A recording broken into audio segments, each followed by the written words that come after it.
sometimes on the bus, right? And you're like, wow, that was quick, you learned that in one time. That took you one time to learn that was a one word. I have a 6-year-old, so she like used the term like, she showed me her middle finger and then said, that means the F word. And I said, oh, well what's this? She's like, well I don't know, but I know it's bad. So that was one trial. It took her one time to like piece that together, to learn that on the fly. But sometimes kids, especially I'm thinking of our kids with significant disabilities, sometimes autism spectrum, more significant, it might take them 1,000 practices, right? So a teacher and a bus driver, you have students that are learning things, it takes them like 1 or 2 times to learn something, to kind of get it. Other kids, it takes them 1,000 practices to learn something. And for some kids, it could be really easy things like, or it could be easy things like counting or more concrete things like that. It could also be abstract things like how to be flexible. Like I don't always get my way, but I need to practice not getting my way on the bus 500 times before I really kind of got it mastered, right?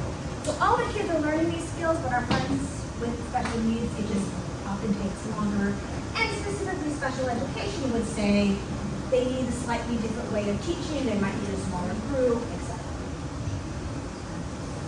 So again, it's kind of a review of the kinds of kids you're seeing. Executive functioning skills is probably something you're seeing on the bus, if we were seeing in the schools. Executive functioning skills relates to generally like ADHD would be the thing that most links to this. Sometimes autism spectrum, sometimes learning disabilities. What is executive functioning skills? Well, there's 11 big skills, and they're kind of the skills that help us navigate into adulthood. So they develop over time. So at 6 months old, for most kids, you'll start to see something called response inhibition. Response inhibition is a really fancy way of saying, I can pause before I act. You know, you can see this with a 2-year-old, right? As a parent or a grandparent, you probably taught them like, oh, the stove is hot, right? Well, eventually, you know, but it doesn't matter. An 11-month-old might toddle over there anyway, right? They don't have yet response inhibition to like kind of pause. But you know, a 1.5-year-old, a 2-year-old, you might even see them say, oh, that's hot. You might even say, or they're gonna run to the street. Classically, I'm sure there's a bus video somewhere where there's like a ball falling into the road and someone's running, right? But you might even see like a 2-year-old say like, oh, I shouldn't do that. You know, what is that? What is that skill? That's response inhibition. The parent has been teaching them like, don't run into the street, don't touch the stove, it's hot. You've been teaching that, and now their brain is able to kind of say, oh, well, I want to get my ball. And that's my goal. That's what I really want.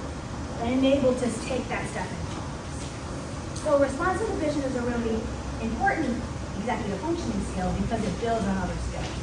Later on, you know, we get organizational skills, we get the ability to start a task, we call that task initiation.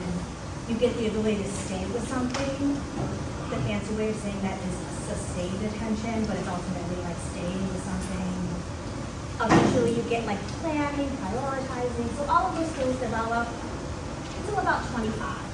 But specifically, the kids who kind of stay stuck in our earlier developing skills, and you will have like 5th graders who are still really impulsive, right? That's kind of the, you know, what's the opposite of response inhibition? Well, it's being really impulsive, right? So I'll have kids who don't stop before they act, and so that looks like a punch. That looks like you do something to me and I'm immediately like scratching or doing something, I'm immediately screaming or I'm immediately yelling. Well, they might be sort of missing this skill.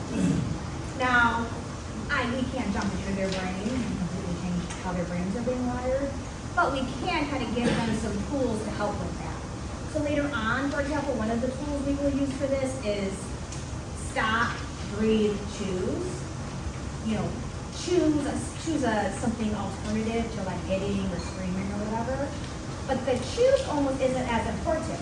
What's important in that moment is that the child is stopping. If I could stop before I immediately do something, that kind of gives my brain enough power or enough time to kind of like make another choice. Does that make sense? So executive functioning is probably something you're seeing. Other things you might be seeing on the bus that kind of impact you, that again, we're talking about skill sets, would be social thinking skills.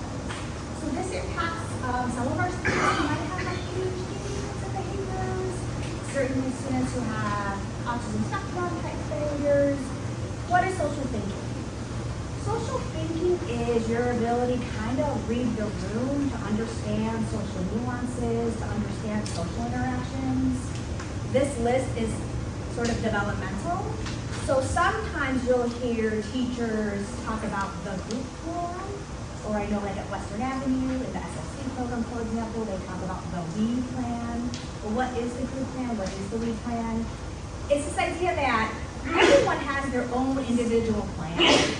I could wake up today and say, like, this is what I would like to do today. Like, if I could be self-directed and plan my day, full disclosure, I might not be doing the bus driver training. I might be doing something else on the beach. You know what I mean? If I was like totally self-directed, I would plan my day completely different. But the group plan is collectively, I am a member of a group. One of my groups here is Geneva 304. I've been kind of assigned a task, and I want to do the best job I can for the group, right? So the group plan is often, I'm able to kind of supersede my own personal needs for the good of the group, right? But that skill is hard for a lot of kids. And in your group plan is like the bus. So that could include safety rules, like on the bus we sit forward, on the bus we don't eat, on the bus we don't sell our Adderall. Like whatever that is, right? There's a group plan, a lot of safety related. Hey, we have a group plan. Those things may align with your personal goals, they may not, but when we're collectively on the group, that's the plan, right? And so we teach that a lot in school, because for some of our students, that's hard for them. They're very self-directed, they kind of want to do what they want to do under their timeline. So the group plan is something we teach. Other things I'm guessing you might see on the bus that pops up are these later developing skills. So flexible thinking and stuck thinking. If you ever have a student that's like kind of rigid, like I can't move on, like I'm upset, this kid looked at me the wrong way and I can't move on. Even though maybe relatively speaking it's a small problem, they're going to have a really hard time moving on. Or sometimes you'll have a kid that's stuck in like a topic. Have you ever had a kid who just wants to talk about the same thing over and over again, and maybe the other kids are like, hey, enough with vacuum. Cut the train talk, kind of thing. So they're kind of stuck. Their brains are kind of stuck. And that stuckness in the feeling or in the concept might provide them some comfort. There's some predictability. If all I ever talk about is trains, I know like there's some predictability to that, which might be comfortable for me. But it impacts my ability to be flexible. And certainly in schools, this pops up because there's a lot of times you need to be flexible. You need to be flexible when there's a substitute teacher. You need to be flexible if there's a substitute bus driver. You need to be flexible if there's an assembly. You need to be flexible if there's a field trip. There's a lot of opportunities for flexibility. So some of our students are really working on flexibility. So that might be a concept for you guys to think. You can just have that vocabulary. Got it. This student seems to be struggling with flexible thinking. The last one we'll talk about is size of the problem. This, I'm guessing, pops up on the box. It certainly pops up on schools. Size of the problem is this idea that, hey, we all experience problems in our day, right? Every day you probably experience problems.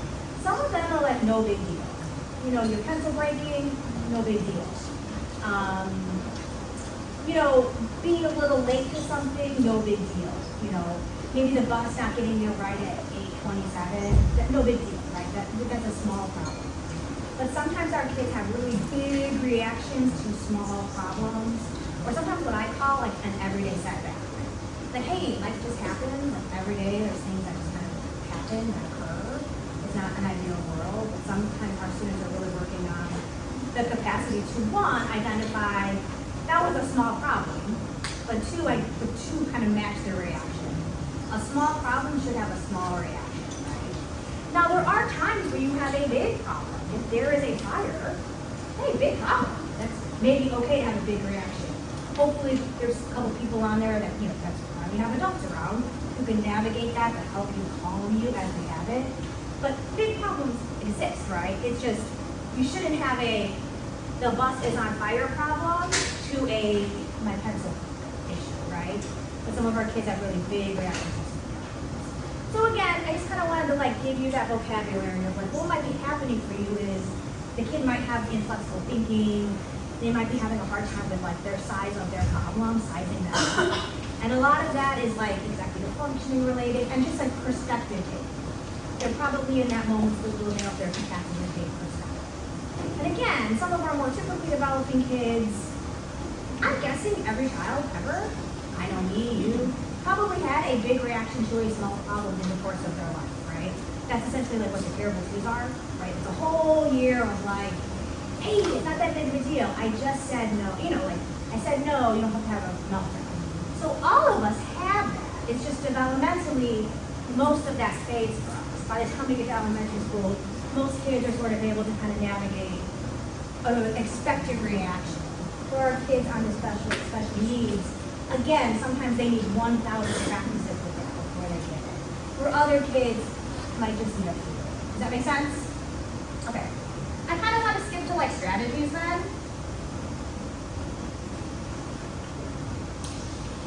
So here I said, you know, kids with special needs, ADHD, autism, etc. May have a more heightened experience on the bus, which might be a little more uncomfortable for them. It might be that they're not able to take kind of like breaks or like, certainly the thing about the bus is like you're all together. There's no physical place to go. Sometimes in a classroom, a teacher will say like, let's take a break. And that literally looks like leaving the room and walking down the hallway. And maybe jumping on a trampoline, right? So you're physically moving, you're kind of distracting them from the problem, you're kind of leaving the area. That is not possible on a bus, right? The bus is just, we're just here for however long we're here, right? Physically. So that might cause extra discomfort for some of our kids who maybe are prone to discomfort. Or sensory, you know, I'm sure you guys have heard the term sensory, maybe some sensory things.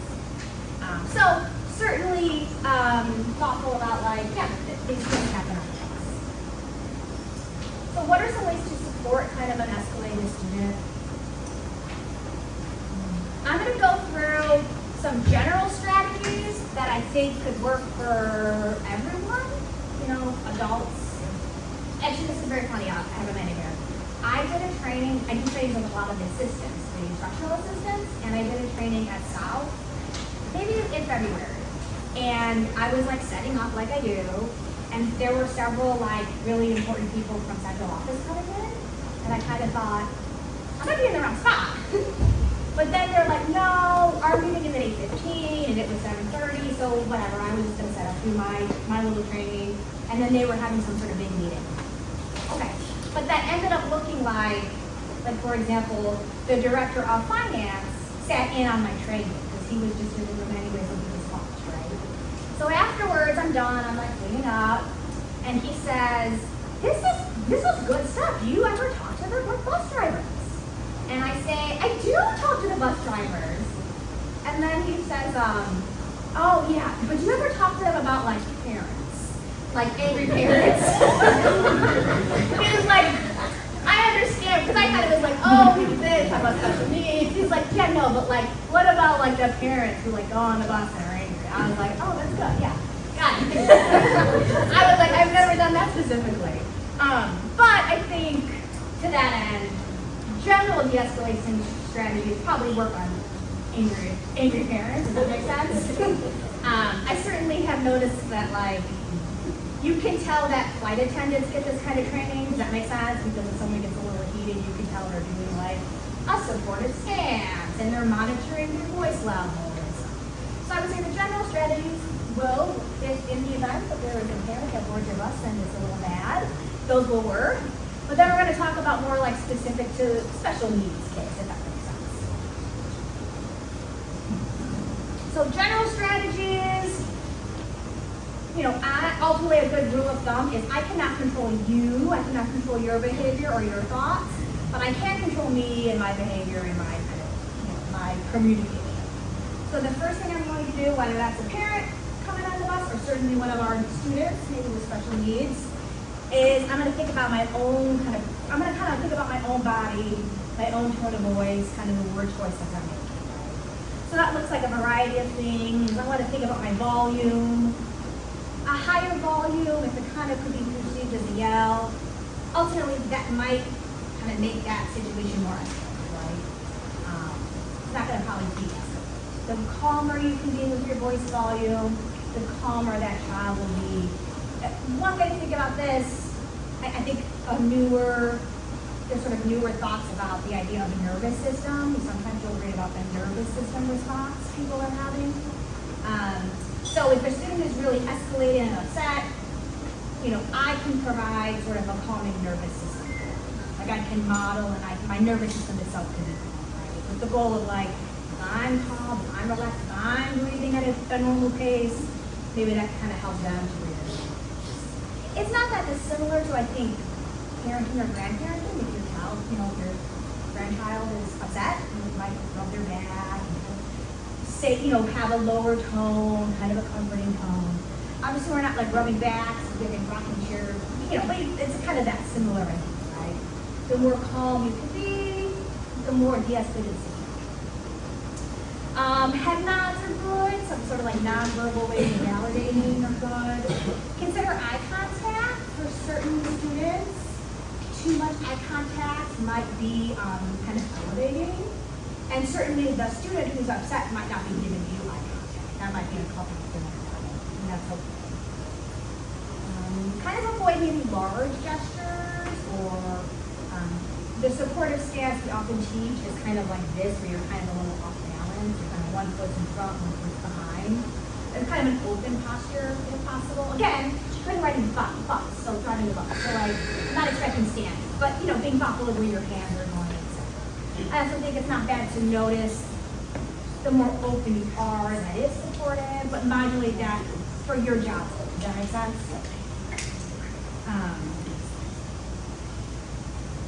Other things about nonverbal communication, one, eyebrow raise, could be kind of stern, thinking about maybe your eyebrows, if that's possible. Again, kind of the calmer, more relaxed you can be in situations like that. Other general strategies that work for all kids, all adults, kind of an active listening strategy, or clear communication. One way to think about this is clear is kind. The more clear you are with your communication, your language to that person, the kinder you're being. So if a student says something like, I hate it here, fair enough. You might say, That's the only one. Fair enough. You could be like, oh, it sounds like it, really generically, sounds like you hate it here. Or, sounds like you're having a tough day, or sounds like this isn't the best spot for you, or sounds like this is going to be hard. So I think sometimes just repeating back. There is something, they're kind of coming up with new research that says there is something kind of de-escalate, if my brain is escalated, if I'm in fight or flight, just having someone kind of parrot back what I'm saying, or just having someone identify my feeling, like that. Just having someone else kind of do that for me can, in and of itself, be relaxing. Does that make sense? Because I'm in my head, I'm upset. With my husband, this happened yesterday. My husband was like, you seem upset. And I was like, I am upset. I'm mad. But that was inherently like him kind of, that approach of like, you seem mad. You seem upset. That was comforting. Had you come in and been like, what's wrong with you? In a stern voice, that probably would have been elevating, right? You could see the difference. Hey, you look sleepy. Sometimes I'm sleepy. So any kind of calm, sort of active listening approach. For everyone, this for sure could work for a rogue angry adult, right? Like, you seem upset. Like, let's get to the bottom of this. Or you seem, it sounds like something didn't go well. Let's see how I can help. The last kind of general strategy would be time and place. So I give a direction, I give a strategy, I'm expecting something from someone, maybe I'm reminding everyone to sit down. Just giving someone some time to process that information. That's very helpful for students on special needs. Students often just need like extra time to process information. But all people, especially when they're upset, probably could benefit from an extra week to process information. So time and space look like? I might sort of be in your space giving a direction, but giving you time, I might kind of say, like, I'm gonna give you a minute. I'll give you a minute, and then just let it be, let it go, just let it be quiet. Sometimes just that, like, I hear it, I gave you a direction, I'm gonna let this go, I'll circle back in 2 minutes, or I'll circle back in a minute. Or you could combine this with, we'll start driving when everyone is sitting down. But you're kind of giving them, the kind of ball is in your court. Sometimes if someone has kind of the control that is comforting for them, the ball is in their court, you're not in an entanglement, we're not fighting about this back and forth. I'm saying, here's the direction, have a seat.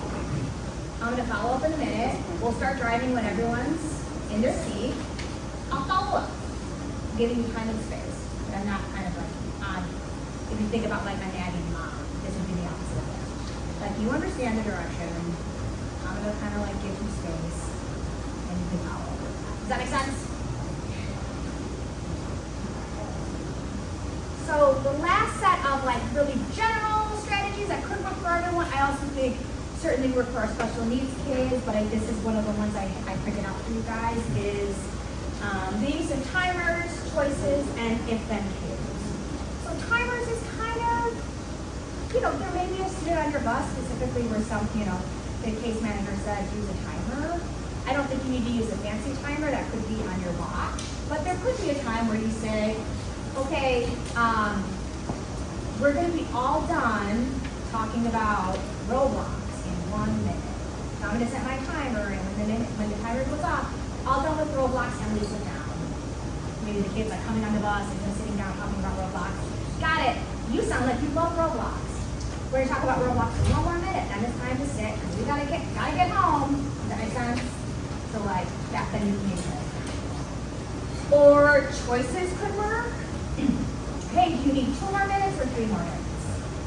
You choose, headphones or no headphones. Sounds like you're kind of yelling. Would you like headphones? Yes or no, you can choose headphones, your choice. And that's different than just giving headphones. Sometimes, truly, kids are complex. If I just handed someone headphones, they might take that as me as an authority figure making a demand. That feels more like a demand for that student. As opposed to if I say, hey, you choose, headphones or no headphones. It's still kind of the same communication, like I'd like you to use headphones. I'm still communicating, hey, I'd like you to use headphones. But sometimes giving kids the choice kind of makes them feel a little more in control. The more I can be in control, the less escalated I often feel. Does that make sense? So, kind of choice making, kind of thinking about how I can implement choices when I'm giving a direction could be a strategy. It doesn't mean you never just give a blanket direction. It's fine if you're like trying to sit down, that's fine too. But having like a different repertoire where you might say, hey, I'm gonna need you to sit. You need 30 seconds and 45 seconds. Now you're giving them a choice. You're still saying time to sit, but you're kind of giving them some control over that. You might sometimes get more traction. Does that make sense? If then is a general one too, I think works for a lot of kids, certainly kids on the autism spectrum, but just general kids, I would say even high school kids. Hey, I'll know everyone's ready when I see everyone sitting. First we're gonna be sitting, and everybody's gonna be in a regular, every regular volume, and then we're gonna start driving. Or if a student was like not on the bus, or say a student wasn't like boarding the bus, or we were having a delay, they were kind of delaying our departure, I could say, hey, you're welcome to join the group. Again, we're kind of a group, we're the bus group. You're welcome to join the group when I see that you have safe hands. Or you're welcome to join the group when you've taken 3 deep breaths. Welcome along, you're welcoming them, you're kind of giving them that verbal of like, you're welcome, but I need to see some safety. Does that make sense? So that's a kind of coming another way. I could even see that for like high school kids, where maybe, I don't know, jerks on the bus stop, right? Like, hey, guys, welcome to board. I need you to keep your hands to yourself and keep it responsible. You could even kind of make this more adult. But that strategy in and of itself is first method. First I see this, then we do this. So you can make it real small, like first we walk, then we get a sticker, right? That's something you might see in like a really little kid class. But you could also make that kind of more mature for older kids. Another one is like, hey, first we play one song and then we're all done. So any kind of numeral, like we do it one time, then we're done. We do it 2 times, then we're done. You could combine it. Hey, we could do that 2 more times and then we're all done. So you're kind of giving some limits. What these are doing is they're giving the kids a little bit of control. It's not just a sternly saying no. It's a little bit of control, but you're setting a limit of like, this is what I expect. 2 more times, then done. 1 more time, then done. 30 seconds, then done. 1 minute, then we go. Does that make sense? So these are kind of like limit setting strategies. So I kind of wanted to talk now about things that are more like student specific, more like special education specific. Again, strategies, not expecting you guys to have all these, but thinking through kind of giving you guys the vocabulary, some empowerment, and maybe even ask for what you might want. So sometimes a student might have, I'm calling them kind of predetermined student-specific strategies. These aren't strategies that are going to be invented on the bus. These are going to be strategies that the school team has vetted out, right? Kids on the autism spectrum often have occupational therapy needs because they have sensory processing disorder. If a student has sensory processing disorder, that might pop up on the bus because the bus might be loud or hot or make them feel sticky or whatever it is, right? That might pop up for them. So some strategies that you guys might be able to use are like fidgets or distraction tools, poppets, kinds of things. I don't know in the end it's like, is this poppet thing, how is that really helping me? I think probably what it more does is distract people for a while and kind of get your mind off it. If I was upset and then I'm distracted, I'm de-escalating a little bit, at least it's escalating enough to get you home, right? And just kind of roll over on bus. Like you don't need to be in a great mood, but you need to get home. You need to get to school in a relatively safe manner. Noise canceling headphones. Sometimes as kids where that could be a strategy for them to kind of de-escalate. Sometimes kids have specific like sensory-based tools like a vest or a blanket, etc. Again, kind of helping their body feel calm or feel better in that. Now I'm going to talk about some, again, kind of student-specific. I wouldn't expect these are just like bus creations.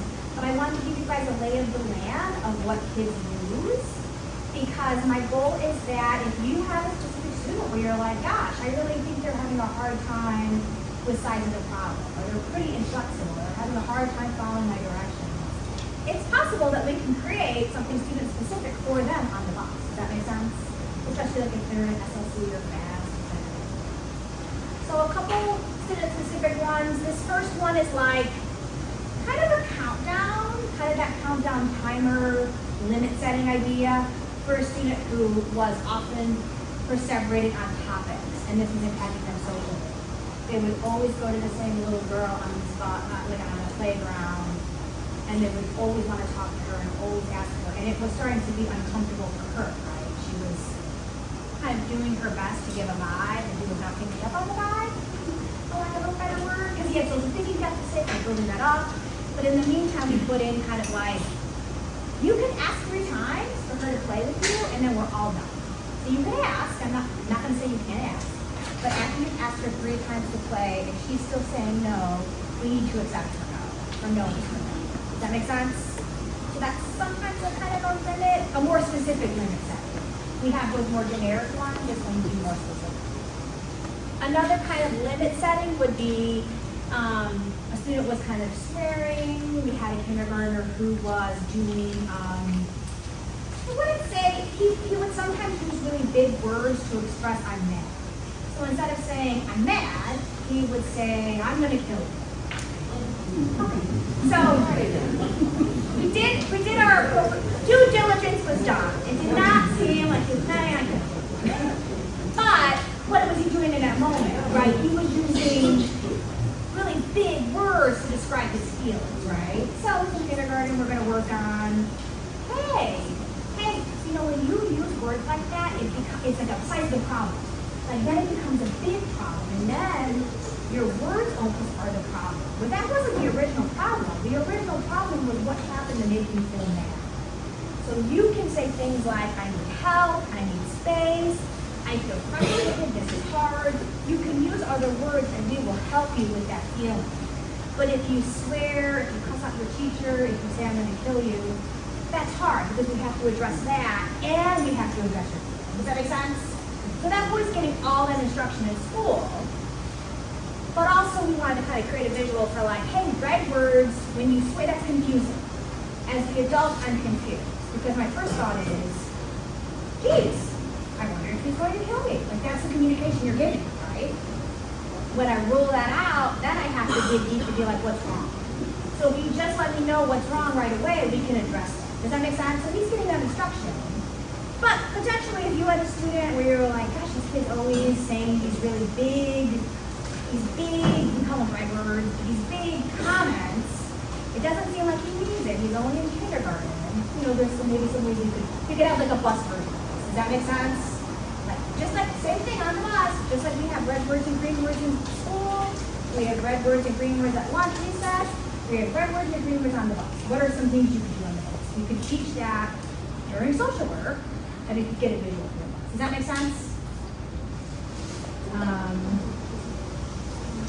Some other ones that sometimes happen, sometimes kids when they're really upset have a hard time kind of coming up with like, I need. Like what do you need in that moment? You know, how are you feeling, what do you need? So these are just example visuals. This little guy, you know, could ask for a common tool, I want to talk to an adult, I need help, etc. So often what we will do is we will come up with what are some possibilities of what you might need in that moment when you're upset. And this visual kind of helps be your words. So you don't have to necessarily express them, you can do them. Again, I wouldn't expect these to be like totally bus specific, but we could maybe come up with a strategy for it. If you notice a student gets upset and you're saying, hey, what's wrong? How can I help? Hey, what's up? And they're not able to get those words out, they're not able to tell you. Maybe we could come up with an intermediate solution. These probably wouldn't all work for the bus, right? They're not going to have water in the tank on the bus, right? But there might be some bus solution. They could put headphones or something on the bus, right? I need to come to campus. Does that make sense so far?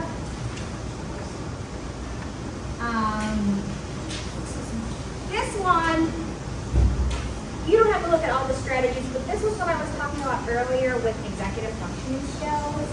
For this strategy, this was, I think, a second grader. What I wanted for this little guy is, I ultimately want him to choose like a good choice as opposed to like punching a friend. But you can find out the best choice ever. You can choose these other things, right? I mean, the goal is the choices. But really what I want in this moment is I want him to just take a beat. Before he gets mad and he like kind of slums someone, that's almost never helpful, right? There's almost no circumstance where that's like the best solution to the problem. I mean, I don't know, maybe every once in a while that's the best solution to the problem, but not usually, right? Not usually.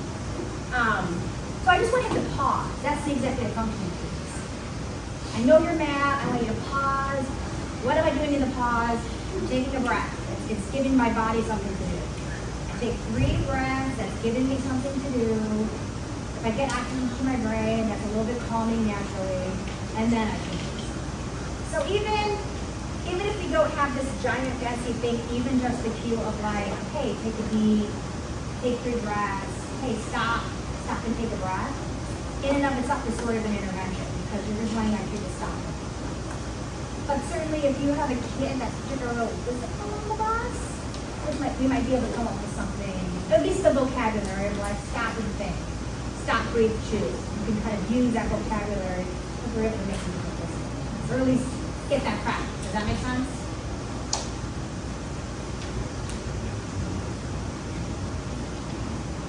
This is a good one. So for some older kids, sometimes we'll do, sometimes like older kids, and this is probably more true for autism, because on the autism spectrum, maybe higher functioning, where they're sort of not saying anything inappropriate, but their tone of voice when they're talking to an adult might make them it might be perceived as rude, right? It might be perceived as rude or disrespectful. Or they might be inclined to like question the adults. Again, the intention may not be like I'm trying to be inappropriate. They just might be trying to gather information. And ultimately, in terms of their skill sets, they're still working on social thinking and they're still kind of learning how tone of voice and the types of questions you ask impact your communication skills, right? But we certainly have kids who sometimes present as like as adults. I'm thinking, gosh, you know what I'm saying?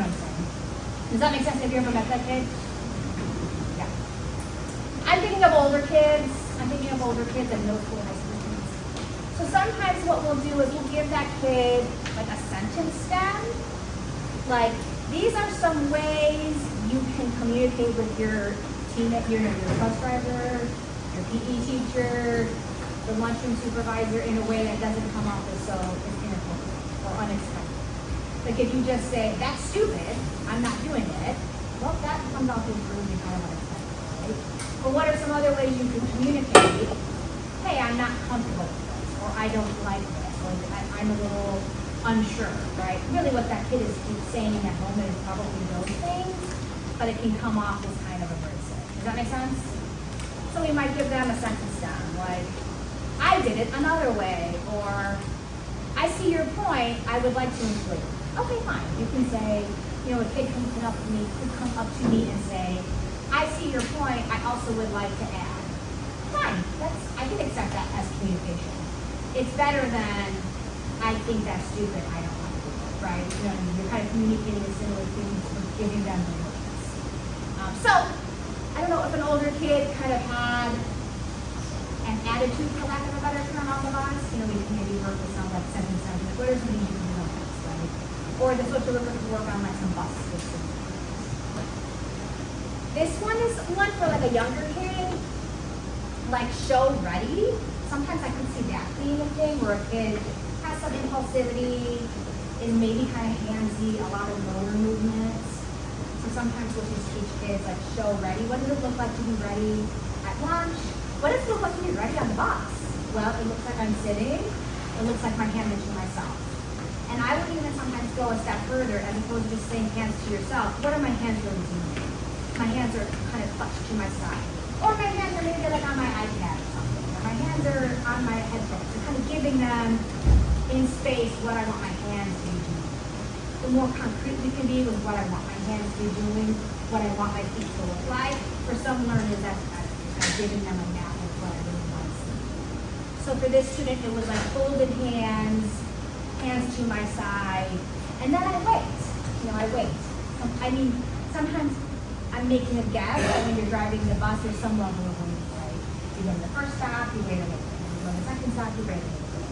So that skill of waiting could be hard for certain kids. So kind of giving them a tool of like, what does it look like to wait on the bus? It looks like these three things. It looks like you can listen to music, it looks like you can use your fidget, or it looks like you can sit quietly with your hands to yourself. It does not look like hitting your neighbor. That is not, kind of that kind of thing. That makes sense? But again, I kind of want to bring it back.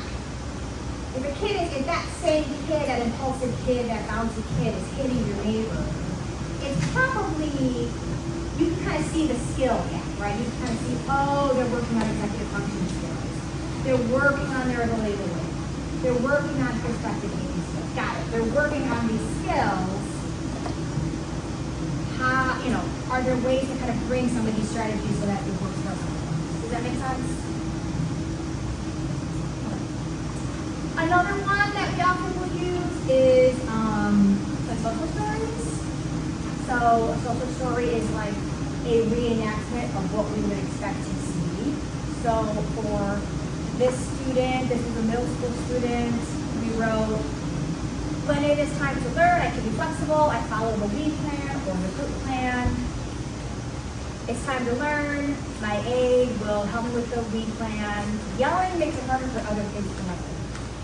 So, hey, I'm in the group plan, I want to learn, I can be flexible. When I'm yelling, it impacts other people's time to learn. When I'm yelling on the bus, it impacts other people's ability to meet their people. So social stories can be kind of a strategy, especially for kids on the and stuff. And the last kind of predetermined student-specific strategy I wanted to talk through was technology usage. Some kids have cell phones, devices, switches, listening to music. So certainly that could be a strategy that you could implement on them. Again, that's probably more of a distraction strategy, like fidget, but that's okay because you just want to get them to and from safety, right? But that's certainly a strategy. I wanted to talk through a couple like what I would consider common bus scenarios and how we can insert some of these strategies into those types of scenarios. So the first one we'll go through is a student is screaming and yelling. Student is being very loud, it's disruptive, it's kind of impacting other kids are upset, they're complaining and such. So, you know, this does involve a little bit of, I think, thinking through what might be happening for that student, right? So the first thing is, maybe I think that distraction might just be helpful. You know, maybe that kid is expressing some sort of sensory discomfort, maybe they're yelling because things aren't quite going their way. I don't have another specific strategy in my toolbox at this time. I might just offer them like a discomfort, like a distraction. That could be their device, that could be headphones, that could be some sort of video. Right? Or that could be, hey, remember, you know, get out your, a lot of times kids will have those things. But get out your, hey, remember to get out your headphones. Or, hey, get out your top, or hey, get your phone. So certainly one option is kind of a distraction. If I think that the student might need a reminder about the expectations or a reminder about our group plan rules, which again, for our kids who have special needs, that could be true. Again, remember some kids can learn something one or two times and you kind of have it mastered. Some of our special needs kids need 1,000 practices. So they might need to hear the expectations about the rules 1,000 times before they have that totally mastered. So it could be that just a reminder of like what the group plan is or what the expectations are, what the rules are of the bus. Or maybe a limit, you know, they need a reminder of what the rules are. I'm gonna give them a limit. Hey, I know that. Maybe I start with active listening. I am noticing you are yelling. I'm noticing you're yelling. Hey, remember the rule on the bus is we keep a quiet voice. Hey, remember the rule on the bus is that we listen. I'm noticing you're kind of having a loud tone of voice there. Remember, our expectation is that we kind of keep it to a quiet quiet. So whatever that vocabulary is, you're kind of reminding them what it is.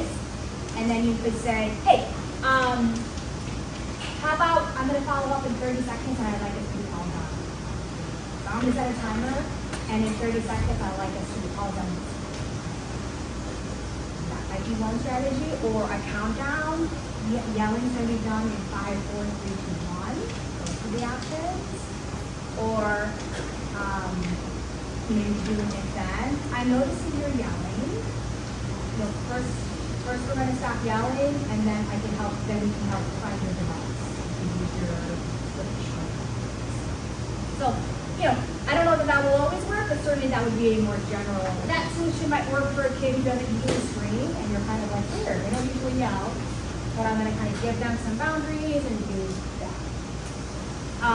Another way to think through reminding them of the expectation and setting a limit, but using a more student-specific strategy, would be to pull a specific visual tied to that. Like, are yelling, remember when we're waiting on the bus, that looks like quiet mouth and hands and stuff. That looks like our hands clasped. So I'm going to start going when I see that you're doing. If you have a kid who regularly yells at the class, like if this is not a one-off, if you have a kid that's like, oh no, they are always yelling, this is like a thing that's like worked into, at that point, then I might, I might kind of then say like, is this like a bigger thing? Like is something wrong? Those first couple strategies, I didn't really probe to see if something was wrong. I kind of said like, here's a distraction, here's a tool, I kind of gave a limit. A third option is something wrong? Can I help you? Hey, is something wrong? I'm noticing you're yelling. Is something wrong? Can I help? that could include one of these specific visuals if we have that, or one of our options. But it could just include active listening, right? It could just be, hey, I noticed when you're yelling, what's wrong? Maybe I can help solve it. It could just be as easy as that. So I would say in your toolbox, you usually have 3 options, and you guys kind of have to think through what makes the most sense based upon what you know of the student. I can try to distract them. I can kind of say, like, hey, get off your fidget, get off your switch, what's your cell phone up to? Like you can kind of distract them, right? That's an option, certainly. A sensory tool can kind of use that strategy. I can kind of put in a limit or kind of remind them of the expectations with the timer, with choices, with the first bend, etc. Right?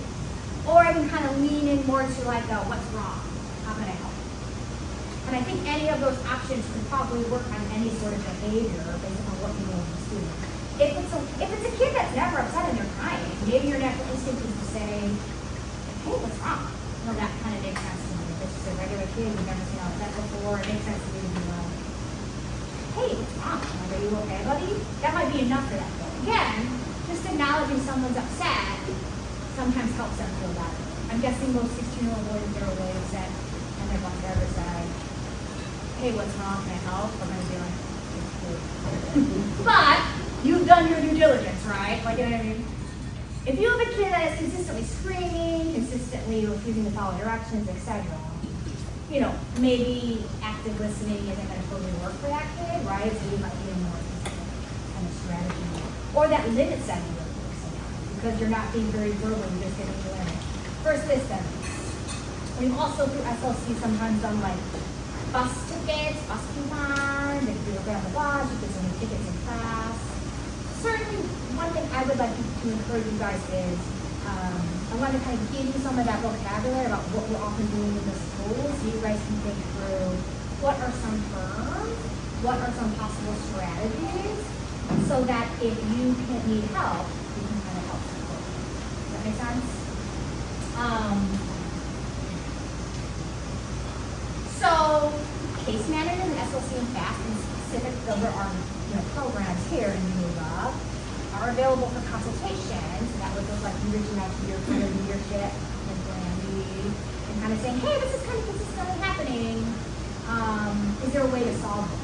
But I also know that like Pam Dahl, the social worker at Western Avenue, if you're on that route, she's often very eager to help solve bus problems. I think Pam will ride with us on occasion to kind of help with that. I know Terry King over at South has kind of like done some bus organization at times just to help out with some of those things. So certainly the staff is welcome to kind of open to kind of helping problem solving for those consistent kids where it's like, oh, this is happening. So last 2 scenarios I wanted to talk through were, hey, a student kind of refuses to move seats, maybe that's like a following direction issue, or they're not deboarding the bus, so they're not moving the bus. I would say again, you kind of have those 3 options. If this seems like, I'm guessing the kid is not deboarding the bus. This is a kid that probably has to live with it. Because most kids want to leave the bus. I mean, why wouldn't you just go home? Or why would you, I mean, I guess it makes more sense. Like, I don't want to go to school today. That makes more sense. But, I think, one option I would say if you're going to school, we're here at school, I pulled up, you're not able. I would probably just bring it out. I would probably bring it to the school team and their kind of de-escalation strategy, right? But from your neck of the woods, I also think, here are 3 options. You can kind of try, in that moment, distraction doesn't totally make sense because we want them to leave. We don't want them to remind them of their visit. But you could maybe distract them by asking them about what's going on today in school. You can kind of be relational maybe about like, hey, what's going on the other end of school, etc. You can ask them what's wrong. Certainly the limit setting in that moment. Again, you kind of want them off the bus, so it's hard to kind of totally say, first this, then I'm closing the doors and driving away. So I think your option is probably more in that relational end. Kind of think how that plays out, right? I think the relational component, the like, what's wrong, how can I help? And then I would probably bring it to We can't control how long that will take. I remember last time I was here, someone referenced that they had a student that wouldn't leave the bus for like an hour or something. So it was quite long. And that's hard. And staff was helping. She's just, people were there to help. So that's hard. I mean, I think at that point, your support staff and the building, the site, the social worker, probably different families, different roles is navigating that. I think you've done your job at that point, right? You hand it off to like another professional. But that's certainly a possibility. So I would say, you kind of look at your situation and you say, is a limit going to work here? Is a more relational, what's wrong, how can I help going to work here?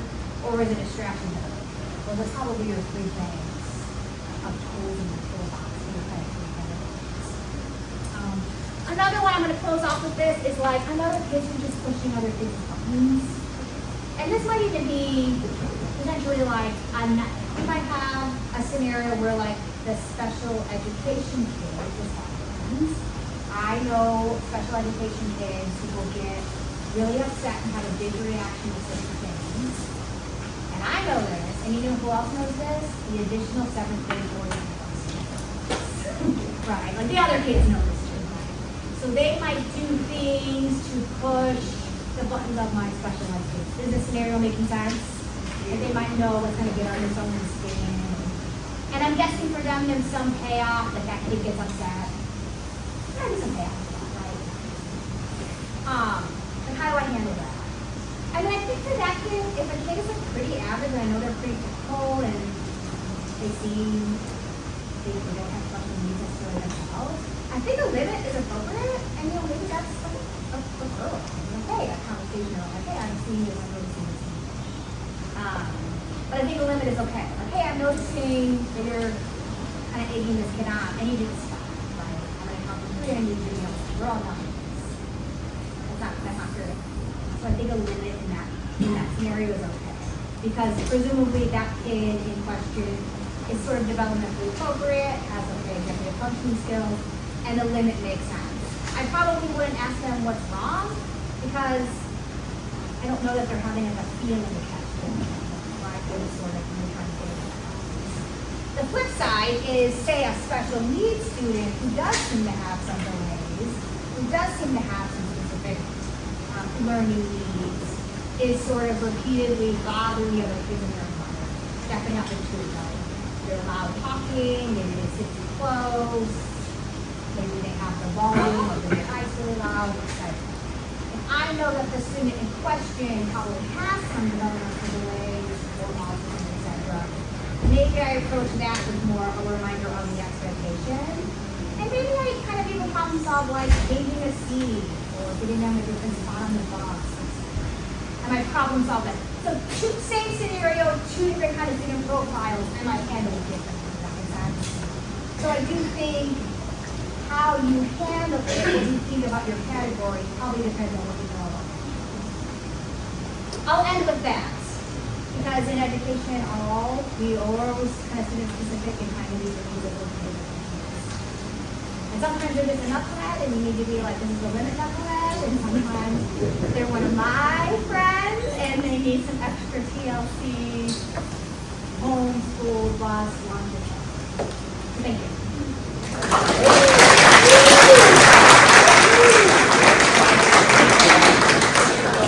All right, everybody. We're going to take a short break. So it's 10:15. Everybody be back here. We're going to start off.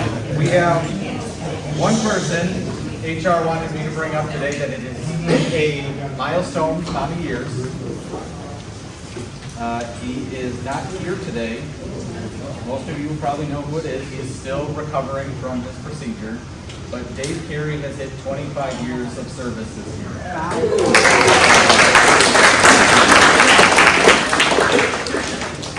Dave Carey is still in on-call monitor, so we don't see him as often as we used to, but he is still at home recovering from his procedure, so we wish him the best, and congratulations on 25 years.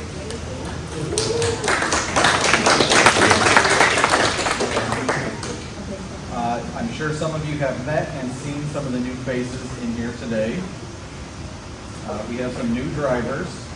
Linda got her license over the summer.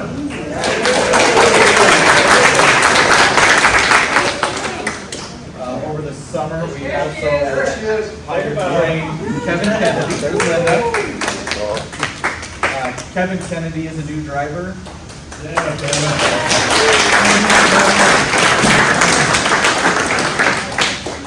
Sandra Meza joined us. She is a new driver. She's up there.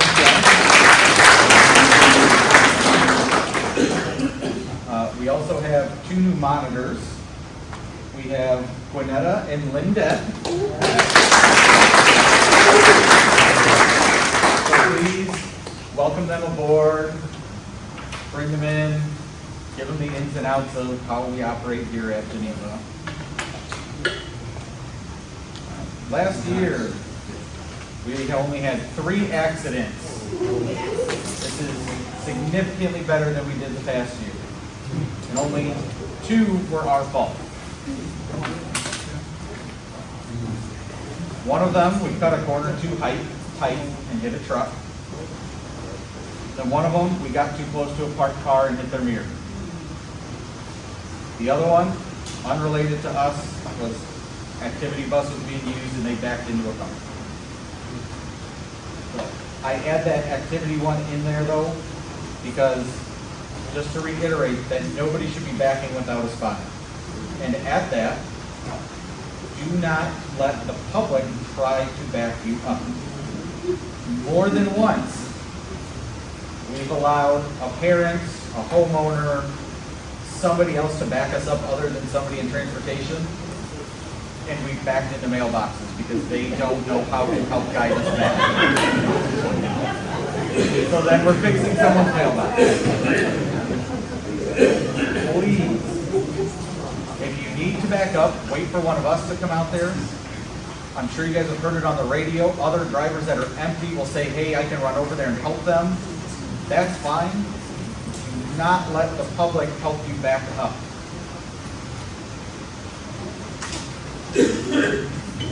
For the other 2 accidents, we just need to make sure we're slowing down and using our mirrors.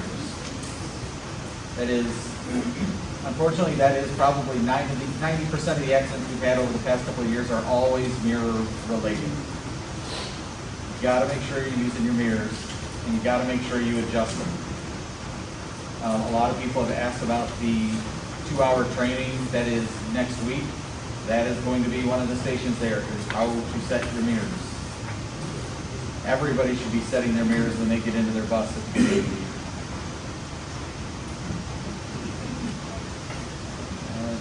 year. GCM trainings this year.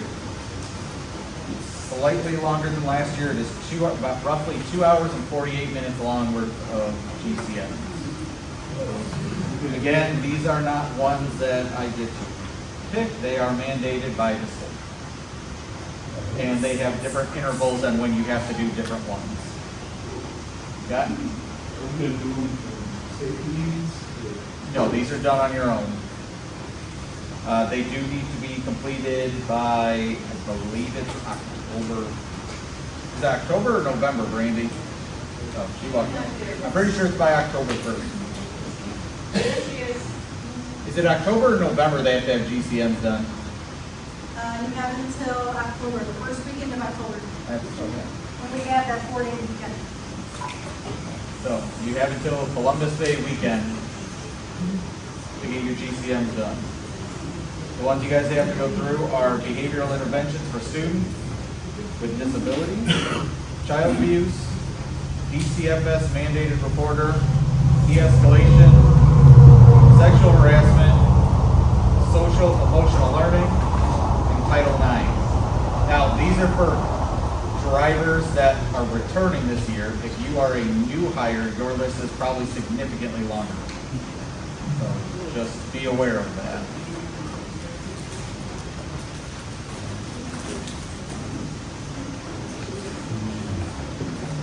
One thing to look at when you're doing that, there's 2 tabs, required and recommended. If you choose to go under the recommended, that's on your time, and that's yours for doing, we only do the required one. Just giving you a heads up. On the main page, when you go to click the ones that need to be done, it will say complete. on the ones that need to be done. Just make sure you're only doing those ones. All right. We start at any time? You can start them anytime. They're active now. So if you guys want to go home and do them, knock them out and get them done tonight, that's fine. Just email us the certificate that it shows you with the list of all the classes you did, or print it off, bring it in, either one works, and then we will get you paid for it.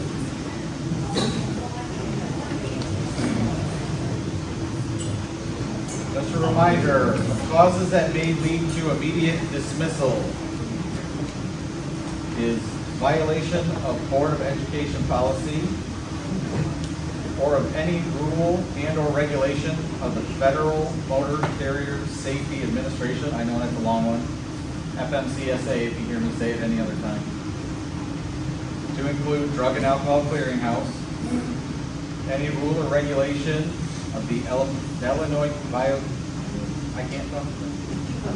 Illinois Department of Transportation, any rule or regulation of the Illinois State Board of Education. So that's generally, aside from the District Board of Education, that's all those typical rules and regulations as a driver you guys have to adhere to regardless, just to hold your CDL and your school bus license. So that's making sure you're not, you can pass the drug test. And so if you guys your doctor prescribes you anything that says do not operate a heavy machinery, well, that includes a bus. Let us know, we can help you figure out if the list of medications you can't take is so long, I think I could easily tell you which ones you could take versus which ones you can't. They have so many different classifications, so it's, for me to sit up here and tell you we'd be here all day if I tried to tell you all the medications you can't take while driving a bus. But if you ever have a question, we will gladly help you figure out if it is one that you can operate, if it's one that you just can't be working while you're on it, or if it's one that you absolutely cannot take.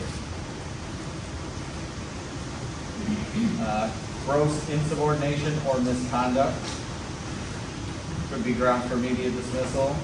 3 disciplinary reports within a rolling year. So that means if you had one, say, last March, then this coming March, that would roll off of there and not count towards that rolling 3 anymore.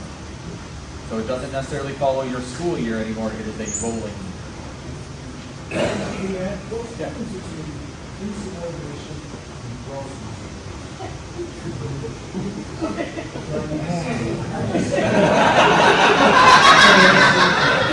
You always gotta ask them.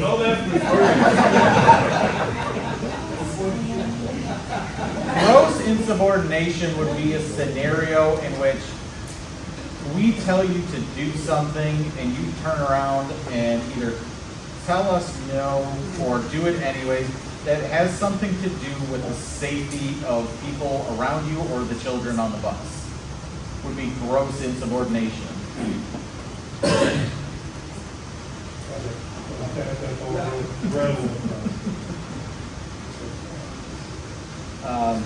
Three preventable accidents in a school bus within a rolling year could be grounds for immediate dismissal.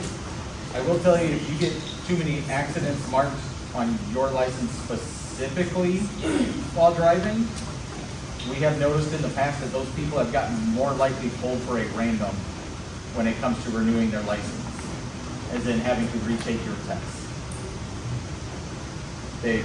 The disciplinary reports, is that 3 verbal or written? That's 3 written. Period. So when we go through the write-ups, the first, like if you are written up, generally the first one you get is a documented verbal. That is the equivalent of a warning. And then it would go into a write-up. So it's 3 disciplinary write-ups. So that first one is considered one? It's your, generally I don't count that as one, that is your warning.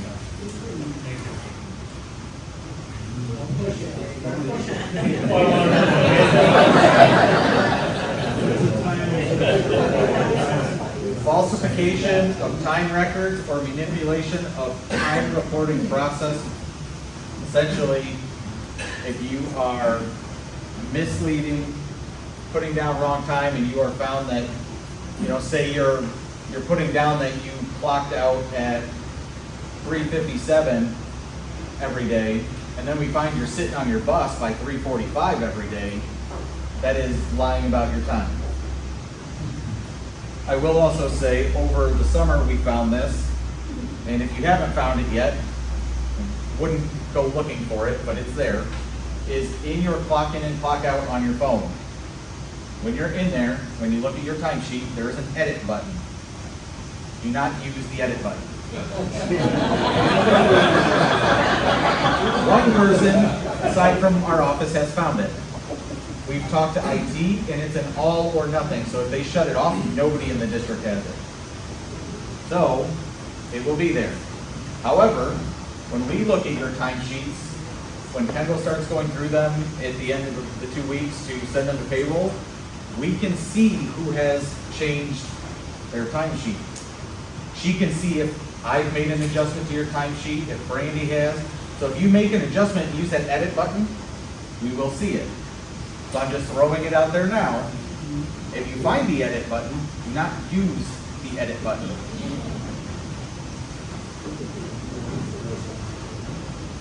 Improper pre-trip. If you are found to be improperly pre-tripping your bus, meaning skipping over stuff, not doing a thorough job. This was a few years ago now. We had a new driver that we let go shortly after, because I found that every time he would walk by his tire, he would kind of walk, look at it, and keep on going. He'd be there for about 10 seconds. Now, that's not how we're supposed to check our tires. Especially the duals, you're supposed to be reaching in between to make sure there's nothing in them. So, I just use that as an example, but we have had to let people go before for improper pre-trip. You have to remember, that's making sure your vehicle's safe. You guys are driving someone's child. Use of a cellular device while operating a school bus. That includes Bluetooth devices such as a smartwatch. A smartwatch can make phone calls, and even the state of Illinois considers that a mobile communication device. So please, if you have your smartwatch on while you're driving the bus, please do not use it to try and look at the time or anything of that such, because if you end up in an accident, you are then going to have to try and explain why you were looking at your watch, because we can't see what you're doing on your watch, if that makes sense.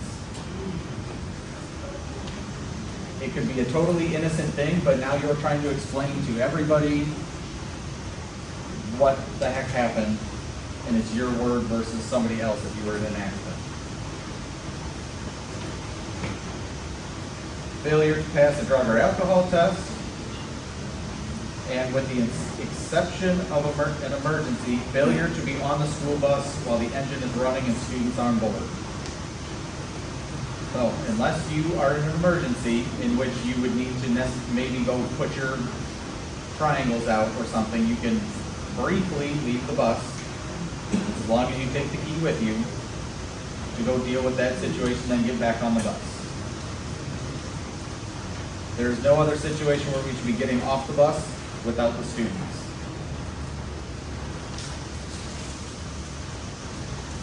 Any questions on any of them?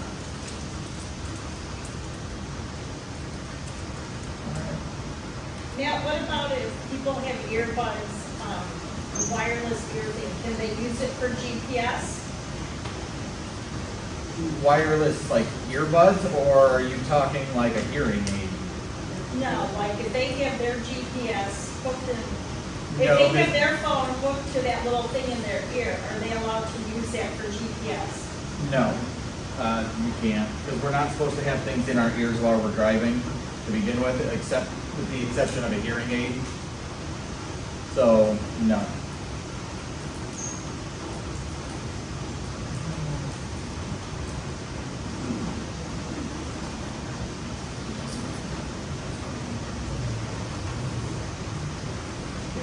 dates for August are going to be emailed out. They're also in the folders that you guys are bidding on. We'll put those back out after the refresher class today. Safety meeting schedule is in there. The early dismissal schedule is in there. We still have 4 early dismissals this year. The first one is November 7th.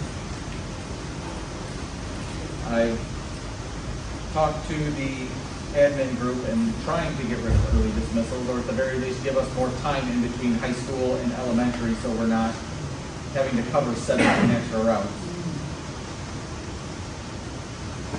I've been told that that is due to the teacher's contract, so they're going to see if they can amend the teacher's contract because it is a negotiation year. So we'll see if we can get them to give us like 15 extra minutes in between and not have to cover so many routes anymore. Your permit letter. If over the summer your permit was renewed, please bring in your permit letter if you haven't already. We have to keep a copy of that on file. That way if we get audited, we can show that we have you up to date as much as you can be.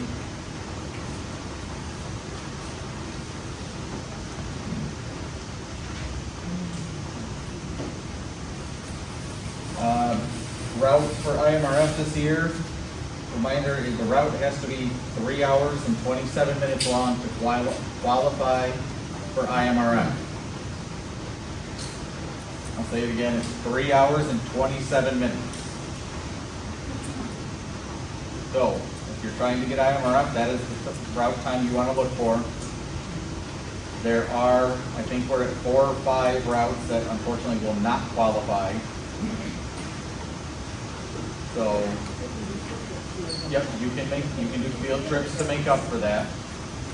So if you did field trips last year and you did a lot of them, that can be added into, if you get a route that's not under IMRF, can be added into this year. However, with the exception of like 3 o'clock field trip drivers or 3:30 drivers, those field trips have to be from last year rolled over to this year kind of thing. So if you pick a non-IMRF route and you do field trips this year, the field trips do not help you get into IMRF until next year.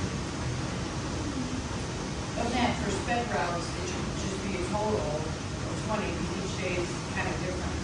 So 17 and a half. You know, it's give them routes. Sped routes. It'd be 17 and a half would be the total. Yeah, so look at the total. Yep. When you're picking your routes, please make sure you're reading the route sheets before you come to us with the sheet to say you want it. There are notes for some of the students. So if you look at a route and it has the exact student names, because it's a special needs student, and there may be notes on there. There were times last year where there were drivers that didn't know their kid was supposed to be in special equipment, and it is listed on your route sheet. You need to make sure you're reading your route sheet. Just because you know where the school is doesn't mean you can skip looking at your route sheet. There's notes on there for the kids.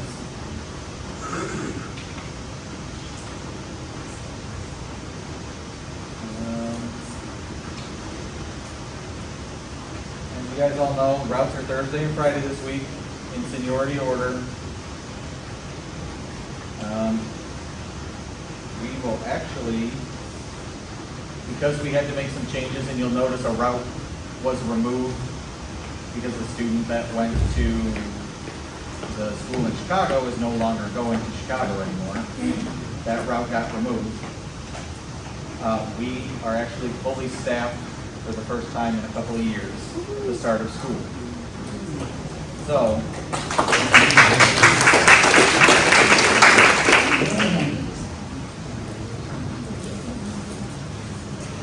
everybody, go ahead. Is Shelby going to, are they going, Shelby was supposed to go to a different building this year, do they have a different building yet? You know, Randy? Shelby does not have any building, Not yet. but they are utilizing other buildings. So, they'll be going to the center. Oh, yeah. Well, they were before. Oh. That was a C program, so there are other buildings, but that's all we pretty much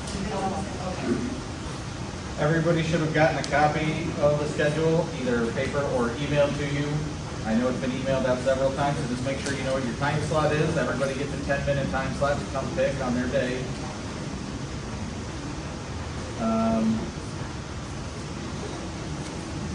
If you are late to your time and it cuts into the next person's time, say your time slot is 10 o'clock and you don't show up till 10:11, we're going to allow the person that was supposed to bid at 10:10 to go in and bid, and you will have to wait until they're done. So make sure you are on time. Occasionally, we run a little bit ahead. So if we are running ahead, we might let you in early. It all depends on how things are going. There are 6 routes, as most of you know, that are clearly marked as field trip routes, so pay attention to that when bidding. There are still 2 3 o'clocks, 2 3:30s, and 2 3:40s. As always, regular ed drivers are limited to 1 route change per school year. Special ed drivers are not allowed to change routes during the school year unless you are offered no other option than special needs route.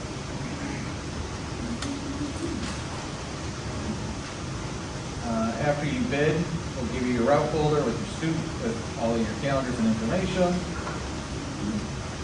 Keys, this is one of the changes I was talking about. Keys are no longer going to be left in the buses.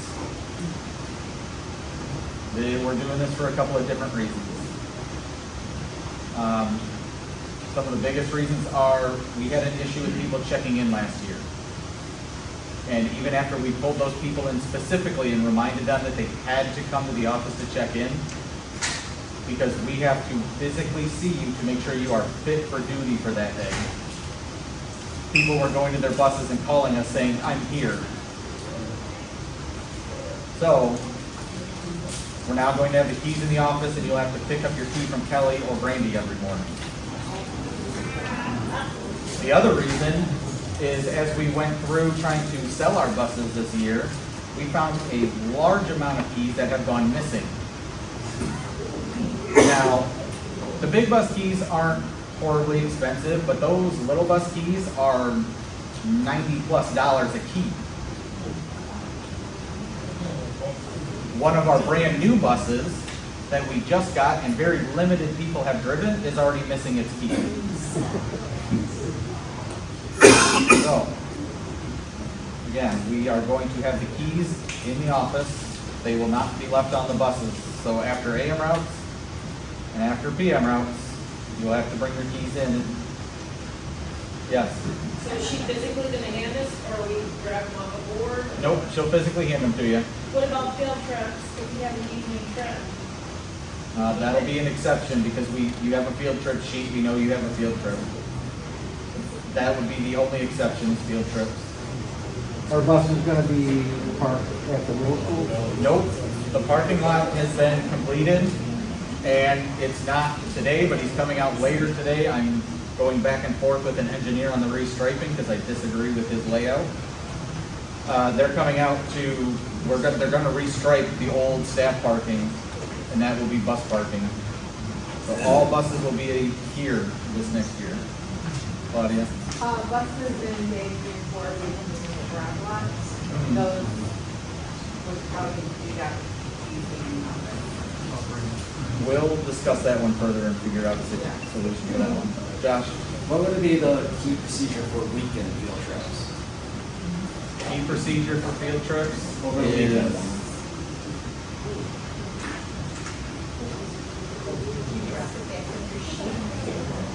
we'll probably have to, we know you have a field trip, Yeah. so we'll figure out if we're gonna do like a sign-out sheet or if we're just going to, we know you have a field trip, you'll have to turn it in Monday morning after your route, kind of a thing.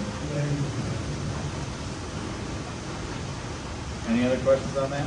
So in the end of the year, you have to turn in the keys and sign. So what if you know? So that's the problem a little bit, is some people were So there were some people in big buses that had like 3 sets of keys because they were getting them and keeping them as spares and not giving them back, and we never noticed. For the little buses, I don't think it was so much that, well, the little buses, people, not everybody brought their keys in, so we didn't know. They left them in their buses because we had sped routes that were about to go out. So we weren't aware until people came looking for keys.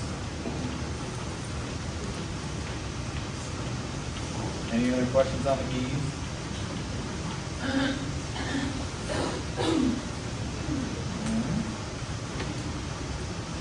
If you pick a sped route, or if you, during the school year, pick up a sped midday, or you cover a sped route, or whatever the case may be, the attendance is mandatory, it is required.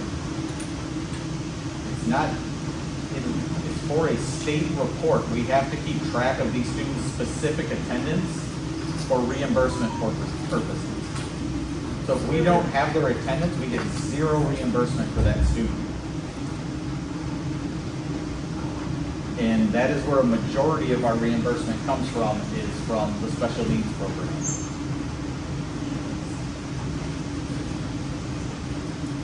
And to help on calendar, if you put like an X, meaning they're here, a check means they're not here, a K means they're absent, and N means they weren't sure. It really doesn't make sense which factors are. So just say they were here, they weren't here. Just check yes, they're here. Driver's licenses. Just a reminder for everybody, take a look at your driver's license. If your license expires within the next 12 months, so 1 year, you are able to renew it early. And I always recommend that you guys go to the DMV and see if you can get it done early, because then you'll know if you're going to get pulled or not for taking your test. I just did mine and a year, and they didn't do anything, they just said supervision test, so I recommend. Yep. Okay. Now, I know some people have brought up you can renew your license online. They will not let you renew it that far early with a CDL. We've tried. And if you get pulled, they will still not let you renew your license online if you come within a couple of months of your license. We found that out because I got pulled and Kelly didn't. We both are in May, so we were both due to renew our license. She got to do it online and mine kept saying there was an issue. So, I know it would be convenient, but I do not recommend waiting until a month or 2 before your permit is due to find out that you now have to take your driving test.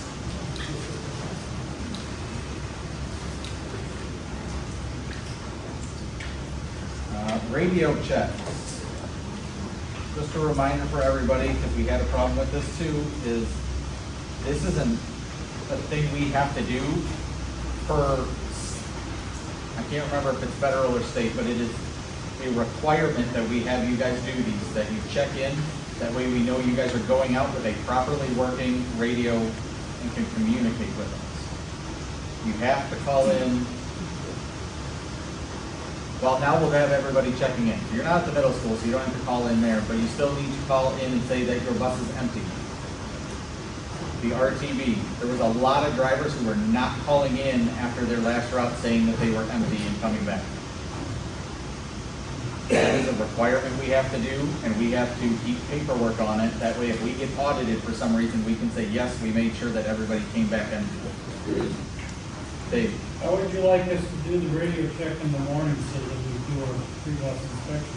So, for the drivers that are not familiar for being over here, when you leave in the morning here, all you have to do is say that you are backing. You don't have to wait for a response because we've already seen you. If we don't hear from you, we will call you and look for you. But generally, if you are leaving here, all you say is that you're backing, and we mark off that your radio is good. Or 10-8 because you're leaving. Yep, 10-8, whatever the case is.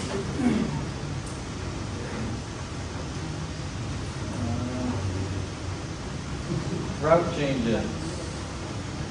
So for the first 2 weeks of school, please do not ask for any route changes. Parents are still getting adjusted, we're still changing stuff because it's better this year than it has in the past, but there's still a few parents debating with us on the bus stop locations. Happens every year.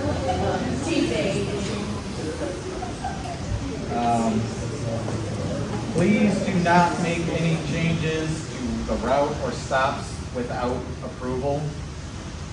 I had a parent email in that I responded to yesterday that said, how come my bus stop can't be at the neighbor's driveway like it was last year? So I pulled up last year's route, and that was not on the route sheet. So, it happened last year. Whoever added the stop, you got away with it for the year. Don't do it again because we know what route to look for now.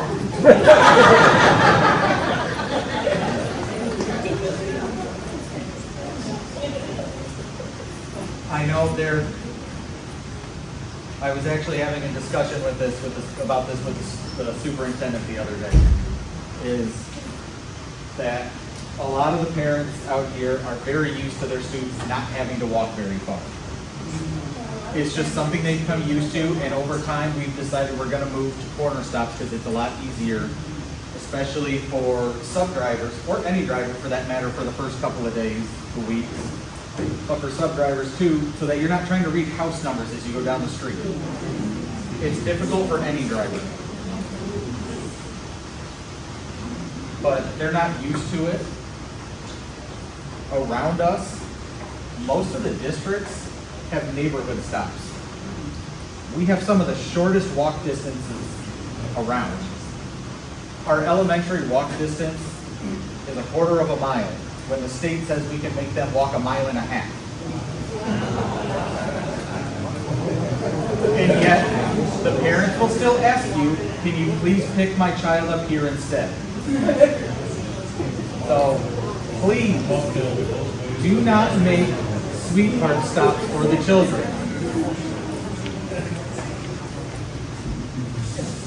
A lot of them want to be able to see their child without actually having to walk outside, or they don't want to load, their 2-year-old in the stroller and go down there, and I get it, it's frustrating, but walking to the bus stop is part of being a kid. It's something they're going to have to figure out how to do. So please don't make bus stop changes without approval.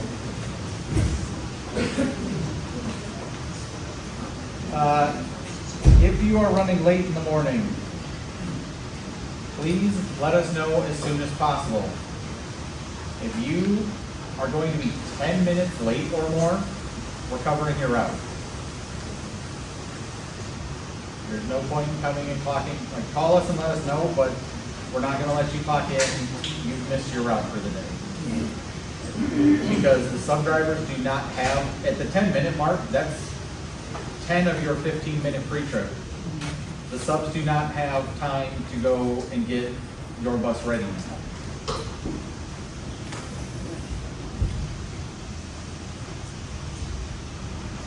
For the day or the morning? For that morning, not for the whole day. Okay. So if you're 10 minutes late to your morning route, we're just gonna tell you to go back home, come back in the afternoon, or for your next, whatever the midday is, whatever. And then we have to use our time off? Yeah, you would have to use time, or it would be unpaid.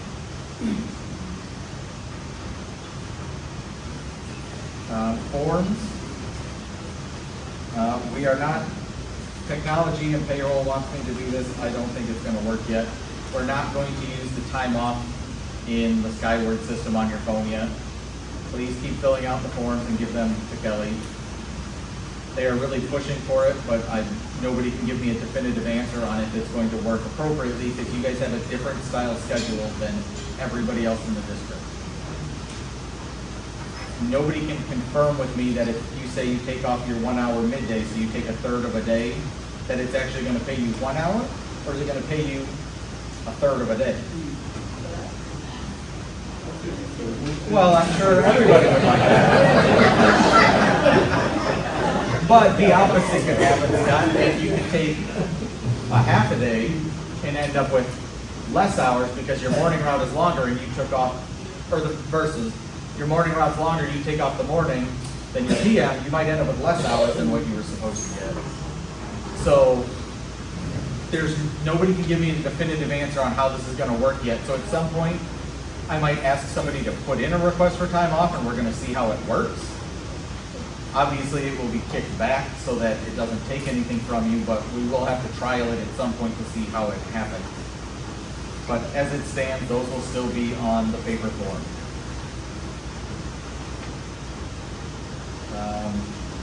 Just a reminder that time off for the first week and the last week of school, half days, and days where we have 3 drivers already off, or for more than 2 days in a row, are more than likely going to be denied. Granted, life-changing events such as a marriage, graduation, something of that sort, we'll deal with those situations specifically.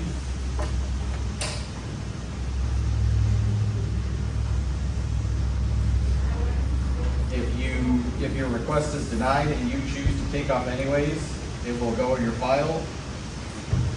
And then on a second instance, it's going to result in discipline.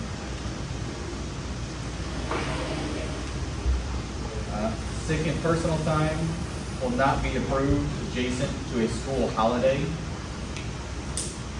Everybody would like to extend a long weekend. I can't let all of you extend a long weekend.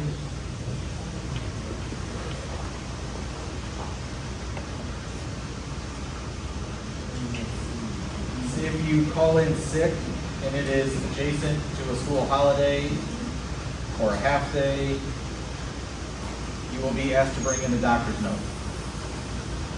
So when Kelly asks you if you have your doctor's note, please don't get upset with her. It's what she's being told to do. All clock in and out will still be through your phone on the Skyward app. If you have a discrepancy, if it gets clocked in late, now I will tell you, the clocking in on the phone is unfortunately slightly slower. So be prepared for that. If you clock in late, you need to fill out a discrepancy sheet still.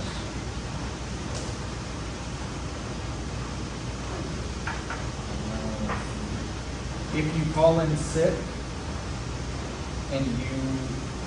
or if you had something, we'll say something last minute, you took personal time, sick time, whatever, and you didn't have a request for time off for that day in our folder, you need to fill out a discrepancy sheet when you get back because Kendall has no record of you being gone. Does that make sense?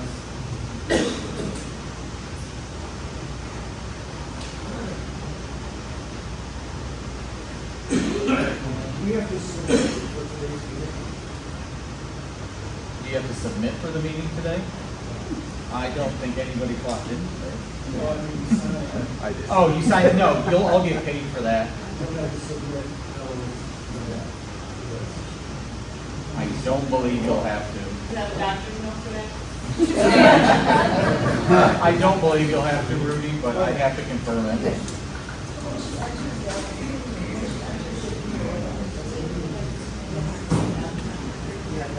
Yeah, at the end of the week, you'll probably have to submit.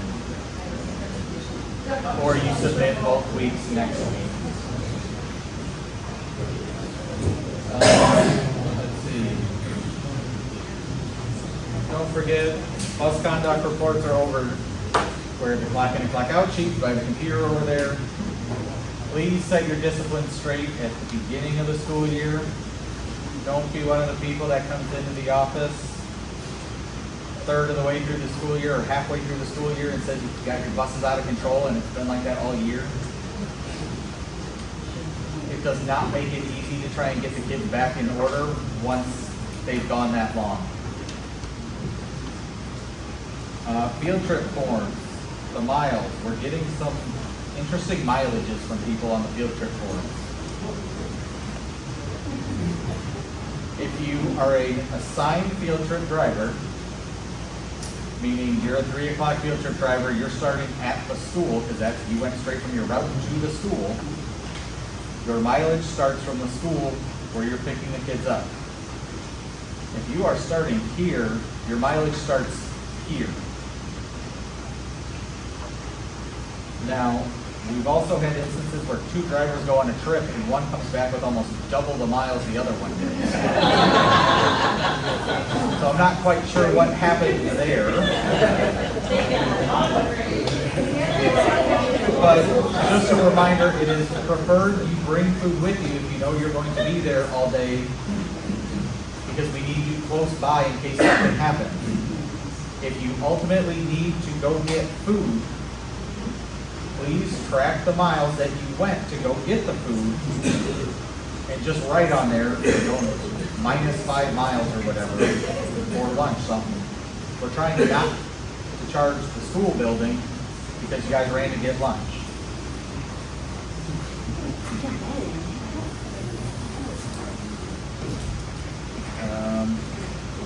New vehicle forms. Has anybody got new vehicles, or you guys change license plates, whatever it is, please make sure you fill out a new vehicle form for Kendall so she can get it added to our system. That is for you guys, for that if you do an overnight trip or a late night trip or whatever, your route comes in really early, is that if security goes by, they're not questioning whose vehicle is sitting out there. They have that list and they know whose vehicles. That's why we ask for all of your vehicles, because if you end up driving, your husband's vehicle that day, we have that one listed. We know security won't bother it. Are there cameras on that lot? There is not yet, but there will be. They're actually adding more cameras because they did not like the views of the old one. They were poor and we couldn't see hardly anything. They're also finally going to high definition cameras where we can actually see people and tell who it is walking by and not just guessing by the your outfit from the day. Yeah, Mark. If you're doing a field trip starting here, start the mileage here, what The ending mileage will be here. Yeah. The ending mileage should always be here. It's the starting mileage is just dependent on if you're going straight from your route or if you're starting from here.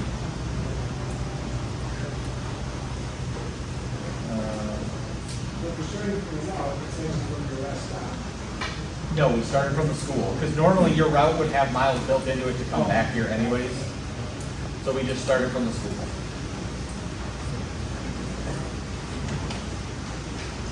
All right. Attire. I know for most of you this is something we've gone over a lot, but we've got to reiterate it every year. No shorts that are shorter than 4 inches above your knee, so no short shorts. That includes you gentlemen, that is not all just women.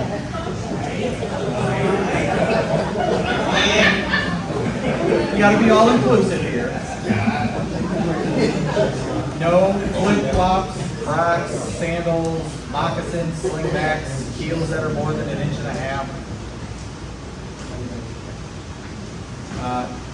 Sleeveless shirts just need to be appropriate. No sleeveless shirts that are cutting way down your side. Those muscle shirts you see you guys running around in. I don't know what you guys got back there. I cannot control the details. I cannot control them.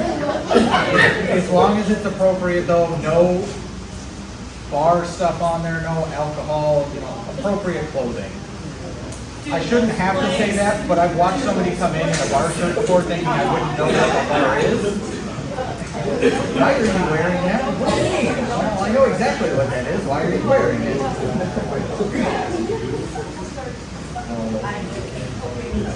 No low-cut shirts. And no low-cut shirts, Dave. Keep your buttons done. I see yours from all the way up.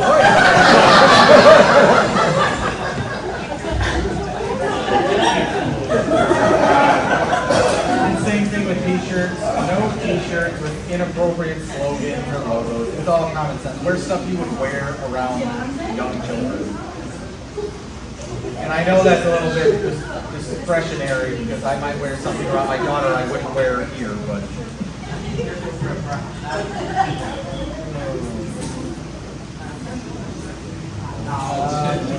Monday is dry run. Everybody should be here to practice their dry run on Monday morning at the regular route time. So whatever your route sheet is that you pick, that should be the time you clock in on that day. We are running them as they are so that we know if there are any conflicts of buses hitting the same corners at the same time for some reason, or if we need to change how anything goes. Tuesday is hands-on training, and I know a lot of people have asked me, what the heck is hands-on training? So on Tuesday, we're going to go over various things. We're going to have different stages. One of them I said would be the mirror station. Another one is we're going to pull up a propane bus and do under the hood and go through the controls inside. Because the under the hood is slightly different than the internationals. And I know that with the internationals, there's some people that have had their license for so long they haven't had to do under the hood in forever. And if you get pulled for retake your license, the under the hood is not exempt anymore. You have to know the under the hood. That also goes for if you have multiple weekend field trips or you do an overnighter, you have to fluid check your own bus. Jeannie? The 2-hour class, that's something new for all of us, is that to be considered a safety meeting for us? You will be paid for that, yeah. No, but can we not go and walk? No, that is a mandatory one, because it's all hands-on training. Because there's other stuff that's gonna go on, like we've had issues where people have been surprised that a 5-point ends up on a big bus, and they don't know what to do with it. So everybody is going to get sped equipment training and wheelchair training, because we've had people run buses in safety lane that don't know how to operate the wheelchair lift, and that is required for the safety lane to test. So you have to make sure it's working. So we thought the easiest thing to do is do a hands-on day where we spend a couple hours just going through all the different equipment, going through wheelchair lifts, the mirror stations, under the hood, anything that you can't really do well in a classroom like this. I can show you pictures of the engine, but it's a lot easier if you can get out there and lean in and point and see everything.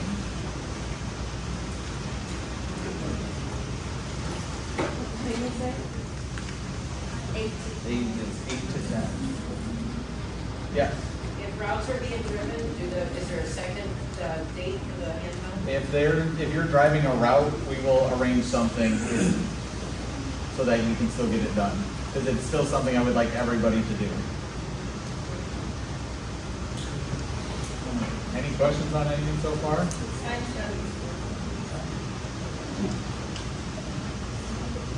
That's fair.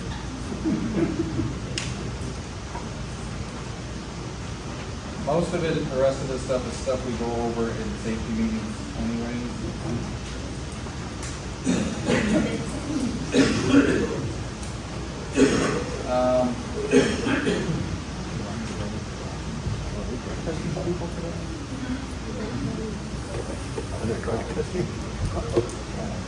For new people, make sure you check your driver's agreement. It has all of your holidays in there and all the important information you're going to need to know for field trips and how bidding goes and everything like that. Your holidays are Labor Day, Columbus Day, Thanksgiving, MLK, President's Day, and Memorial Day. Good Friday is paid out over Thanksgiving. Memorial Day is not paid out over Thanksgiving this year because we're running past Memorial Day.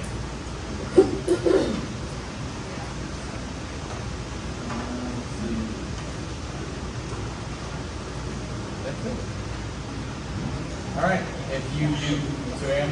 I'm sorry, are we gonna talk about parking, or like, is it one way in, one way out? or- That, I'm working on that with the engineer. Are you talking about the staff parking?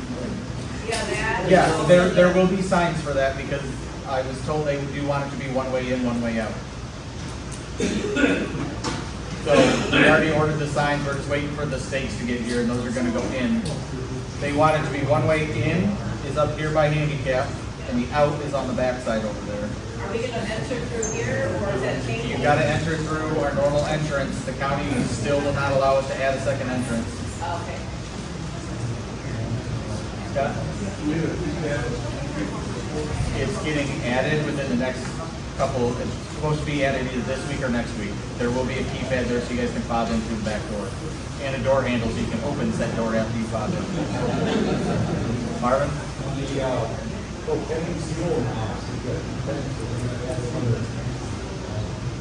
It is able to get another one added to it eventually, but for the moment, it's just for added storage. So we're all in the field on the other side, going in the out.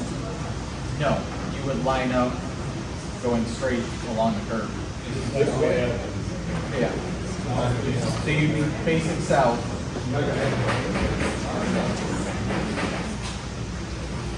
You got barricades out there. Well, generally though, you're fueling in the morning or in the, before the start of your route, not after the route, so you wouldn't be blocking people leaving.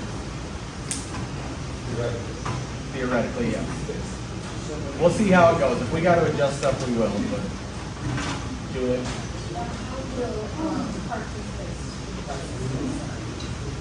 They're going to be assigned in seniority order, just like they always are, with little buses having priority being inside. Any other questions? All right, those of you that did your refresher yesterday, you are free to go.